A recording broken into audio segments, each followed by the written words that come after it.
किसी गांव में एक किसान रहता था। इस संसार में वह बहुत ही गरीब था।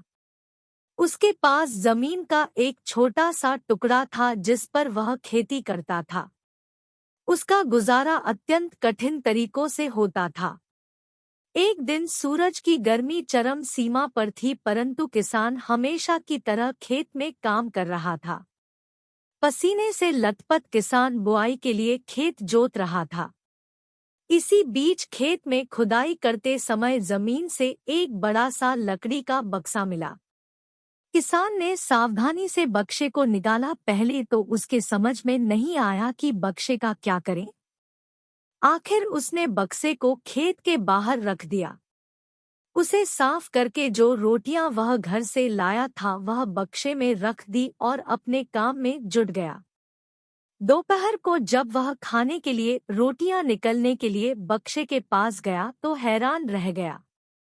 उसमें रोटियां ही रोटियां भरी हुई थी।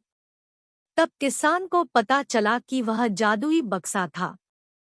उसमें जो भी चीज डालो उसका 80 गुना होकर बाहर आता। जैसे एक मूंगफली का दाना डालो तो तुरंत उसमें से 80 दाने निकल पड़ते। किसान ने तृप्त होकर खाना खाया और उसके बाद किसान संतुष्ट होकर बक्से को घर ले आया। बक्सा मिलने के बाद किसान बहुत खुश था। उसे लगा कि उसके सब दुख अब दूर होंगे। वह लालची नहीं बल्कि धैर्यवान व्यक्ति था। उसने बक्से का दुरुपयोग नहीं किया। उसे जब भी किसी चीज की जरूरत होती तो बक्से से तुरंत प्राप्त कर लेता। समय गुजरने के साथ साथ उसके बक्से के बारे में गांव के जमींदार को पता लगा। जमींदार बेहद लालची था और उसे लगा कि ऐसी ही जादुई चीज पर तो उसका अधिकार होना चाहिए। उसके आदेश पर जमींदार के लट्ठे किसान को पकड़ कर ले आए। उसने किसान को धमका कर कहा, बक्सा जिस भूमि से मिला से है वह मेरी जमींदारी में आती है, इसलिए बता उस बक्से पर किसका अधिकार बनता है। किसान बोला, यह ठीक है हुजूर की यह भूमि आपकी जमींदारी पर आती है, पर बक्सा जिस खेत से निकला है उस पर मैं खेती करता हूँ, अत इस बक्से पर मेरा अधिकार बनता है। किसान गिड़गिड़ाया, लेकिन जमींदार ने बहुत धमकाया। बक्सा पाकर जमींदार बहुत खुश हुआ, मगर किसान का रो रो कर बुरा हाल था। जमींदार की अब चांदी हो गई। वह जो चाहता बक्से में डालता और उसे कई गुना पाकर खुश हो जाता।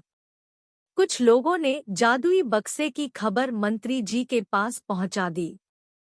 पहले तो उसे विश्वास नहीं हुआ, फिर उसने अपने विश्वस्त सेवक को बक्से की सच्चाई परखने के लिए भेजा।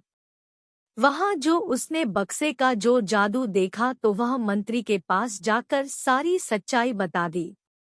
मंत्री ने जमींदार को बुलाया, फिर उसे डराते हुए कहा, हमें पता चला है कि तुम्हारे पास एक जादुई बक्सा है, उसे तुरंत हमारे हवाले कर दो। इसी जादुई बक्से को हाथ से निकलते हुए देखकर जमींदार की हालात खराब होने लगी। उसने मंत्री जी से बहुत विनती की पर मंत्री नहीं माना। बक्सा पाकर मंत्री मतवाला हो गया। विरोधियों को यह अच्छा मौका मिल गया।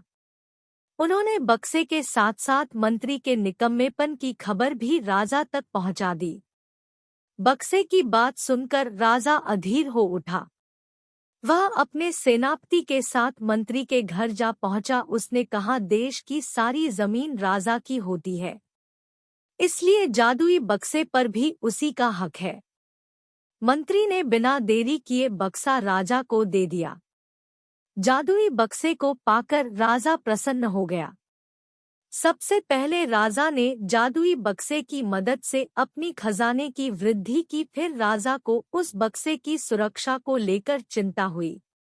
राजा हर कीमत पर उस बक्से को अपने साथ रखना चाहता था।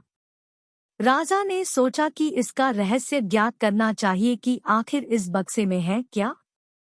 यह जानने के लिए राजा उसमें प्रवेश कर बैठा। जब बाहर निकला तो उसके पीछे पीछे 80 राजा बाहर निकले। असली राजा का कुछ पता नहीं चलता था। वे राज सिंहासन में कब्जा करने के लिए एक दूसरे से लड़ने लगे। यह जानकर किसान को बेहद दुख हुआ। वह अपने आप को कोसने लगा कि कितना अच्छा होता कि मैं बक्से को जमीन में ही गढ़ा रहने देता। Thanks for watching. Please subscribe my channel.